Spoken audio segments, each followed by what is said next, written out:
Salve, salve, meu bonde. O São Paulo ganhou, meu Deus do céu. Eu não acredito nisso. Eu tô tão desacostumado com isso. Tô tão desacostumado com o São Paulo ganhar que eu precisei dormir, curtir uma noite de paz para depois gravar o vídeo. Certo? Mas vamos falar aí São Paulo com mudanças, né?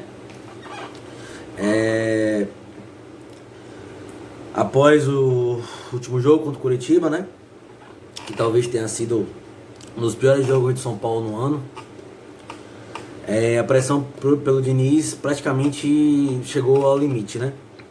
Hoje, com certeza, foi o ápice da pressão. Hoje não, né? Ontem. O jogo de ontem foi o ápice da pressão sofrida pelo Diniz dentro do São Paulo, né? E na segunda-feira, embora o Diniz negue, né? Ele, na entrevista coletiva após o jogo, ele negou que houve essa reunião, mas fontes confiáveis, né? Alegam que na segunda-feira houve uma reunião e na segunda-feira foram pedidas mudanças no time, né? Foram mudanças desde postura de jogadores com postura diferente a mudanças táticas e técnicas, né? Tanto de nome como na estrutura do time, digamos assim, né? A diretoria enxergava que, e é realmente um fato, o São Paulo vinha tomando gols há 10 partidas consecutivas, né? Em compensação, o São Paulo fez gols em todos os jogos, menos contra o Atlético Mineiro. O São Paulo fez gol em todos os jogos do Brasileirão e todos os jogos da Libertadores, menos no Brasileiro, menos contra o Atlético Mineiro, menos contra o Atlético Mineiro. Então, assim, a avaliação que você tira a avaliação que a diretoria tinha era: o São Paulo precisava melhorar a defesa. Melhorando a defesa e parando de tomar gols, um time que faz gols em todas as partidas tem uma tendência de crescimento, de melhora, certo? Então, foram solicitadas mudanças, foram solicitados jogadores com postura mais aguerrida, de mais brilho, de mais vontade, e mudanças no sistema defensivo, né? Então o Diniz veio com mudanças para esse jogo, né? A volta do Bruno Alves à defesa, muito pedida por todos nós, né? É um jogador que na verdade nunca deveria ter saído da defesa no lugar do Léo, que não vinha jogando mal, mas não era zagueiro. Como eu disse aqui, o problema do São Paulo em relação à defesa não eram os dois zagueiros, era o sistema defensivo exposto, aberto, né? Falta de cobertura, enfim, né? Isso deixava os zagueiros expostos demais. Porém, o Bruno Alves, por ser mais forte fisicamente, por ser zagueiro, a gente pedia muito a volta dele. Então, assim, foi a volta do Bruno Alves, a entrada do Luan, que era um outro jogador muito pedido pela torcida, de primeiro volante ali, né? O Tietê nunca foi esse primeiro volante, nunca foi esse jogador marcador. Ele tem a característica de motorzinho, de botar o time pra correr, sabe? De ser o segundo volante, não o primeiro. O primeiro volante, ele não tem essa característica de marcar, sabe? Então, como o Tietê não marcava tanto, ele precisava que o Daniel Alves ficasse mais para marcar também, ele precisava que o Gabriel Sara ficasse mais para marcar também. E com o Luan, você perde um pouco nessa questão da saída de bola, mas você ganha absurdamente na questão da marcação. Então, Luan ganhou a chance, Luciano hoje fora, o Brenner ganhou a chance no lugar do Pablo, né?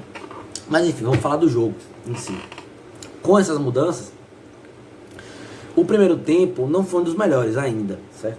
São Paulo foi dominante, mas não conseguiu criar grandes chances, né? Teve um gol marcado, impedimento, mas foi um chute de fora da área que desviou no zagueiro, a bola sobrou para Brenner e Brenner fez o gol. Volpe fez uma bela defesa numa bola parada do Atlético Goianiense, cruzamento para a área, na bola parada, cabeçada, ele fez uma bela defesa, mas foi um primeiro tempo ruim, né? Primeiro tempo não muito bom do São Paulo, apesar de dominante, né? Mas claramente, notoriamente, defensivamente mais organizado, né? Luan, um monstro na marcação, sabe? É característica mesmo do jogador, né? E, enfim, Bruno Alves fazendo o básico da zaga, como ele faz, e, enfim, Bruno Alves dispensa comentários, né? E aí, no finalzinho do primeiro tempo, uma jogada do Gabriel Sara, ele cruzou para a área, o zagueiro desviou, o goleiro fez a defesa e o Brenner, né? Como diz o Diniz, o menino que tem o carisma do gol, tava ali, bem colocado, bem posicionado, e fez o gol no final do primeiro tempo, o que é a melhor hora para fazer gol, né? Aquele momento que você vai pro intervalo tranquilo, com o resultado a seu favor, né? Enfim. Aí fomos pro segundo tempo, né? O segundo tempo, o São Paulo voltou buscando mais o jogo, né? Foi um pouco melhor do São Paulo. E assim, passa muito pela entrada do Igor Vinícius, né? Eu não considero que o Juanfran jogue mal, mas é questão de característica, né? O São Paulo não tem pontas, então o São Paulo explora muito os laterais e o Juanfran não passa do meio campo. Com a entrada do Igor Vinícius, o São Paulo ganhou uma profundidade absurda nos contra-ataques e nos ataques pelo lado direito. Então, a vitória do São Paulo e a melhora no segundo tempo passa também muito pela entrada do Igor Vinícius, né? Que apesar de não estar vivendo grande fase, por isso que voltou para o banco, característica. O São Paulo não tem um ponto, o São Paulo não tem um jogador de velocidade, um jogador de drible, um jogador que tem profundidade. Então o São Paulo explora muito a profundidade dos laterais, como eu já falei. Por isso que deixava a zaga tão exposta, tão aberta, principalmente com o Tietê, que não cobria, não subia, os dois laterais subiam, ficavam praticamente com os dois zagueiros. Com a entrada do Luan, os laterais sobem, o Luan está lá atrás e os dois zagueiros estão lá atrás. Então você tem pelo menos 3 e pelo menos um dos volantes que volta para recompor, né? Então o São Paulo conseguiu dar muito mais liberdade aos seus meias e expor menos sua defesa, porque os laterais continuaram subindo, continuaram se expondo, mas o São Paulo tinha recomposição, né? Então o Igor Vinícius melhorou muito o São Paulo nesse segundo tempo, né? Assim, o São Paulo voltou melhor pro jogo, embora é o seguinte, como o São Paulo fez gol no final do primeiro tempo, na volta do segundo tempo o Atlético foi muito para cima, buscou o gol logo de início. E aí o São Paulo, bem postado, aproveitou os contragolpes, né? Os contra-ataques. Foi assim que surgiu o segundo, foi assim que surgiu o terceiro gol, né? Agora sim, destaques individuais, né? O Gabriel Sara, assim, um jogador que foi perseguido por parte da torcida em determinado momento, mas talvez em fase seja, eu vou falar uma polêmica aqui, talvez em fase seja o melhor jogador de São Paulo atualmente, né? O jogador mais importante atualmente. É um menino que extremamente importante taticamente, inclusive tomou um amarelo nesse jogo, vai ser desfalque contra o Palmeiras, um grande desfalque, né? Extremamente importante taticamente, marca, corre muito, cobre muito espaço, ele consegue cobrir quando o São Paulo toma contra-ataque, ele consegue cobrir o espaço tanto do Reinaldo como do Igor, ele cobre os dois lados, né? E assim, o São Paulo, outro detalhe, para esse jogo ele voltou diferente, né? Com o Tietê, o Gabriel Sara tinha que voltar para cobrir a linha, né? Porque o Tietê não marcava tanto. Com a entrada do Luan, o São Paulo mudou. O Gabriel Sara passou a jogar por fora e pelo lado direito, aberto. O Igor Gomes, passou a jogar por fora e pelo lado direito, aberto. O Igor Gomes passou a jogar também por fora e pelo lado esquerdo, aberto.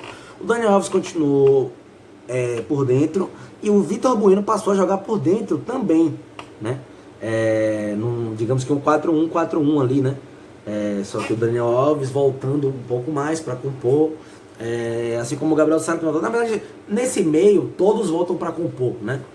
O meio do São Paulo rotaciona muito, mas o Gabriel Sara mais à frente, pelo lado direito, por fora, ele tem muito mais potencial de criação, como eu falei. Na base ele sempre foi um jogador que participava do processo criativo, ele era o camisa 10, não o segundo volante. Então ele consegue ser muito mais proveitoso, né? Daniel Alves, depois da lesão, ainda não mostrou para que veio, mais um jogo ruim, né? Mas assim, nada supera de novo, outra vez, novamente, Vitor Bueno. Péssimo de novo, né? Não chuta, não marca, não arma, ninguém entende por que Vitor Bueno ainda joga e é titular no São Paulo. E outro jogo ruim de Vitor Bueno. Então, assim, se eu puder destacar os destaques negativos aí da partida, Vitor Bueno, Igor Gomes e Daniel Alves, esses três. Mal. Né? Na verdade, Daniel Alves, indiferente, né? Assim, não fez nada, nada de bom e nada de ruim. E pareceu nervoso até em certos momentos, fez uma falta super desnecessária, tomou um cartão amarelo, poderia ter sido vermelho. Mas enfim, né? Destaques positivos, o menino Brenner fez 2 gols. Muito oportunista, muito estrela, merece novas oportunidades, merece continuar sendo titular, né? Assim como o Gabriel Sara, que, como eu falei, talvez seja o melhor jogador em fase de São Paulo nesse momento, extremamente importante taticamente e ontem extremamente importante tecnicamente, né? Decidiu o jogo, com passes, com assistências, com o gol vindo de uma jogada individual que ele arrancou de trás de fora da área. Enfim, né? Um outro destaque, segundo tempo, Tietê foi colocado em campo jogando de segundo volante, a posição dele. Velho, parecia que ele estava feliz em campo, parecia outro jogador, solto, com liberdade, para correr, para trabalhar, né? O São Paulo, o terceiro gol, ele fez a jogada, poderia ter feito um quarto gol que o Brenner perdeu, também com a jogada feita por ele. Então, assim, o Tietê de segundo volante é outro jogador. Então, assim, eu enxergo o Tietê titular desse time como segundo volante, Luan e Tietê, né? Espero que com o desfalque do Gabriel Sara no jogo contra o Palmeiras, essa seja a opção de Diniz. Tietê seria a minha, né? Seria o que eu enxergo no momento. E fora os outros destaques, como eu falei, né? A entrada do Luan deu mais segurança à defesa. Agora uma outra questão aqui. Mesmo com a vitória, mesmo com 3-0, hoje o São Paulo deu mais oportunidades de gol pro adversário do que deu contra o Inter, do que deu contra o Santos, do que deu contra o Curitiba, por exemplo, né? Hoje o São Paulo contou com ontem, né? Porque eu tô gravando no dia posterior, mas enfim, no último jogo, no jogo do Atlético Goianiense, nesse jogo, o São Paulo, o Atlético Goianiense teve 2, 3 chances claras de gol que contou com belas defesas de Volpi, né? Volpi tava na noite inspirada, fez 2, 3 grandes defesas, né? Coisas que em outros jogos entraram, né? O cara saiu de cara com o goleiro, fez o gol. Ontem, Volpi fez bela defesa, não fez o gol. Uma situação. Futebol é isso. Mas assim, ontem o São Paulo deixou mais espaços, deu mais oportunidades de gol ao Atlético Goianiense do que deu no jogo do Inter, do que deu no jogo do Santos, do que deu no jogo do Curitiba, né? A diferença é que o Volpi estava no desesperado, o São Paulo não tomou gols, né? Mas assim, se atentar. Foi uma defesa nova, uma defesa que não estava jogando junto, mas ficar atento, né? Ficar atento porque os gols não foram concretizados, o Volpi estava numa noite boa, mas em outras situações, em jogos anteriores, situações como essa foram concretizadas, né? Então, assim, ponto positivo, mudanças, trocas, estabilidade da defesa, certo?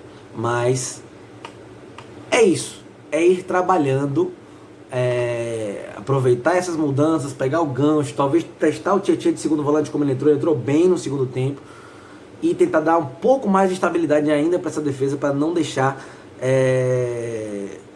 ter oportunidades claras como o Atlético Goianiense teve ontem, né? Porque, por exemplo, oportunidades como o Atlético Goianiense teve ontem com o Palmeiras, provavelmente não perderiam, né?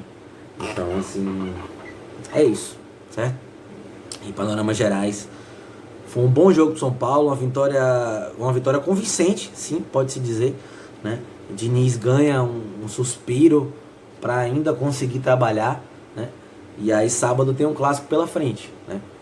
Clássico é clássico, clássico sabemos que clássico não se joga, clássico se ganha, né?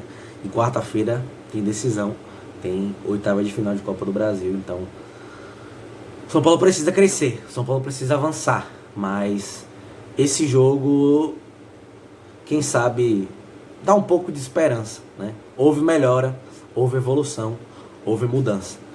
Esperamos que continue, né? Um dia feliz nas nossas vidas. Por hoje é só. Valeu? Tamo junto. Até a próxima.